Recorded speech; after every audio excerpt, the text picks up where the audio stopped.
All right, guys. Gospel Coalition. How long have we been doing this? Well, it depends what you mean by doing this. Tim and I first started talking in a sidewalk cafe in Manhattan in 2002. And then we met as what we call the Pastors Colloquium with 40 pastors in 2004. What became the council? But It it wasn't a became the council. There was no council. No. It was a Pastors Colloquium. Right. And we spent a lot of time praying and getting to know one another and asking, is this something we should do? And by this we meant trying to restore the center of historic confessional Christianity in the Reformed heritage is really basically what we meant. And as far as we got that year, besides beginning to love one another and find out about one another, was agreeing to write the foundation documents. That was. And then the next year we fought over the foundation documents. And the year after that we fought over the foundation documents. Yeah, so about 3 years we were meeting, and the people who were meeting were largely what is today the council. Yes. The majority of people who are on the council now were in those meetings probably. That's right. But we wouldn't necessarily call ourselves, well, we didn't call ourselves the Gospel Coalition, we weren't, until we organized officially as a 501c3 and held our first national conference. And that was in 2007? That was 2007. At Trinity in Deerfield. Right. That's right. Okay. And one of the things that happened then was we did no advertising except a bit of stuff on the web. The Trinity Chapel was packed out with about 600 people.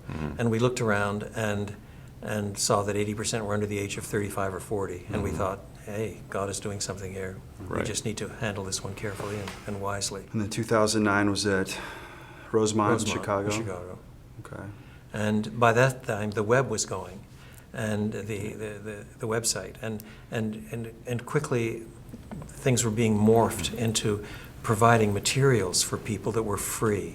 And you were part of that. You were the first employee, of course, and basically did everything. And we had no office. Everything was done out of our respective laptops. We still have no office. Nowadays, our full-time employees and our part-time employees are scattered in 10 cities around the country, and so there's virtually no overhead, and money goes into ministry I directly. remember there's a website, Arts and Letters Daily, and that was a site that a lot of us liked as a place to go to get information every day. And so that was in our minds when we created the first website. Oh, I didn't know that. Yeah, it was one of them. Yeah. Well, and then Justin Taylor moving his blog over, and then asking a guy named huge. Kevin DeYoung to consider beginning a blog. And then getting the guys on the council to send in their sermons for the last 10 years. That was the beginning of the series of now something like 50 or 60,000 expository messages all indexed and so forth. Yeah, I think it would be fair to say that the council are older pastors, and that we were thinking more of conferences and less of the web. Initially. Right. I mean, I would say it just wasn't as much in our mind. I don't think we knew of the possibilities. And I think that when we started hiring younger leaders like yourself, you showed us the way forward in that area. And now that's definitely, in some ways, we've I think created, in a way that fits the times, created space where people feel like, I think this is the kind of ministry I want to have, something like this. I see this or that person. I'd never heard of this person or that person, but I've heard of them. I mean, we're a big enough group, and we draw in such a number of people that a lot of people find it through somebody they know. They may not have heard of 80% of the council, but they know one person, so then they find everybody else. And it creates space for people to say, I want to, it's broad enough and yet focused enough that I think I can really learn from this group. And I actually think it's had quite a big impact. It's interesting, that halo effect or the ripple effect, if you think about it. I mean, we write most of our stuff for a certain audience and it's in a certain tone, but every once in a while we'll do something at more of a popular level, and that's where you get the reaching out. And you see more and more people with touch points to the Gospel Coalition that normally wouldn't be reading our site, but they see something in social media, and now they're coming to our site. And find it. Yeah, it's encouraging to see that sort of traffic.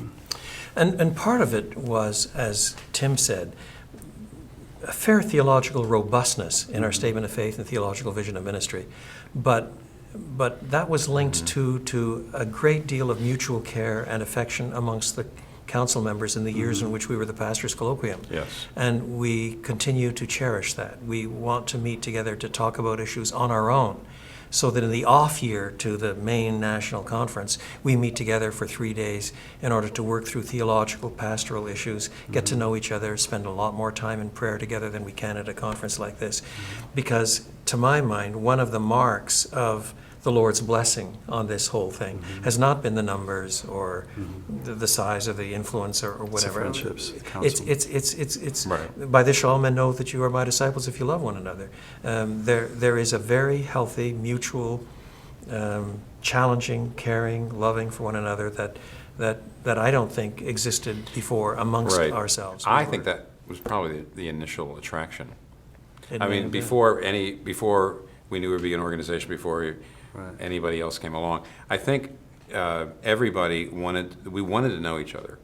Yeah. We got in the room, everybody, there were some people we knew, almost everybody, there was somebody else I knew. And then there was a group of people that I've heard of and had respect for, but had never met and really wanted to meet. There was a lot of other people that I've never heard of, and as soon as I found out who they were, what they were doing, I really wanted to get to know them. And I know, certainly, the first time we met, the real question is, would we come back? Would any of these people want to take the time to come back? And the original reason was strictly the relationships. Yeah. We had no idea whether we were going to be able to come together theologically, whether we could do anything more organizationally. But the reason why we all came back, there was like almost no attrition, was we said, these are people I want to be friends with. Yeah. And so that was the original. It still is I think the beauty and the key of it. Of course, now it's happening at, with tens of thousands of people all around the world. But I think that was the initial attraction. And still with the council, which has about 53 pastors on it. I mean, we're recording this at the time of the national conference, 2013, but we've had one little corner for our council to meet, and I don't know how many of the council guys have said to me, but quite frankly, although this is huge and it's fun and enjoyable, I can hardly wait till next year when we're together again. You know? Because they used to use, here, we're out here sort of, we're hosting. The council's sort of hosting That's right. everybody. And we love it, and it's great, and we know it's important. It's doing good. But I kind of miss the intensity of the council meetings when we don't have the conference. Yeah. So I'm Yeah, looking. that's right. Yeah. Yeah. And it's interesting, 10 years ago, I've been encouraged by how many different countries and parts of the world also want to form a coalition. And, 10 years ago, there were some people talking about gospel-centeredness, but today it's almost become a buzzword in the title of so many books. And we created this because we felt the church needed that. And in some ways, we celebrate that it's so prevalent right now. But And to that, I'd say two things. As for overseas units, we've been clear from the beginning that we don't want them to be American-controlled. They have to form their own organizations, their own visions, and if they want to use our name, then they really must sign on to a statement of faith and theological vision like ours. But apart from We're that, not encouraging that, though. we're not in even other encouraging countries, that. They've right. got to do it. They've got to do it themselves. And then once they are formed, and there is now one formed in Francophone Europe, and German Europe, and in Poland, and others are forming around the world, then they might ask us to help in this respect, or we form some sort of partnership. Yeah. But we really don't want this to be an American No. hegemony that's a new worldwide mission or something No. like that, but rather more of a fellowship that is trying to be strategic and mutually Right. encouraging and so forth. And if I was going to advise people to do that, I would advise people in a country to come together who are inspired by the Gospel Coalition, not call it the Gospel Coalition for that Right. very reason. Right. It needs to be indigenous. And actually, maybe start by adopting our documents. You could do that. Anybody can do that. But then just to say, can we all agree on that? And everybody says yes. Okay, now we're together. But as time goes on, you probably need to make revisions to make sure that you're addressing the issues of the church in your country. And but it would be a great way to start. So I usually have said, don't make it. We don't create gospel coalitions in other countries that are part of us. Right. We're not under their. We're not trying to control them. Don't use the name.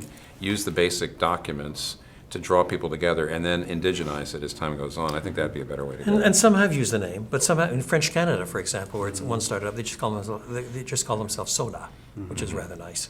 Right. They didn't call them the Don Carson Evangelistic Association. No. They know me because of my dad. That's all. Yeah. They just call themselves Soda. well, the That's new exactly right. Spanish website, they've had to reword it because Gospel Coalition doesn't translate. Yeah, that's right. Yeah. It doesn't really quite translate in French either. Yeah. And so there are different names that are being used. Well, we certainly make our share of mistakes, but we're grateful to God for where we are now, and hope to honor Him going forward.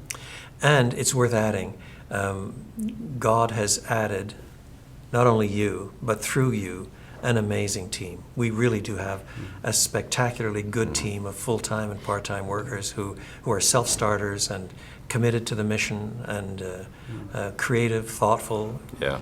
you know. Right. Yes, absolutely. I mean, the first couple years by myself in my apartment, and it's a dream come true to have a competent staff around me.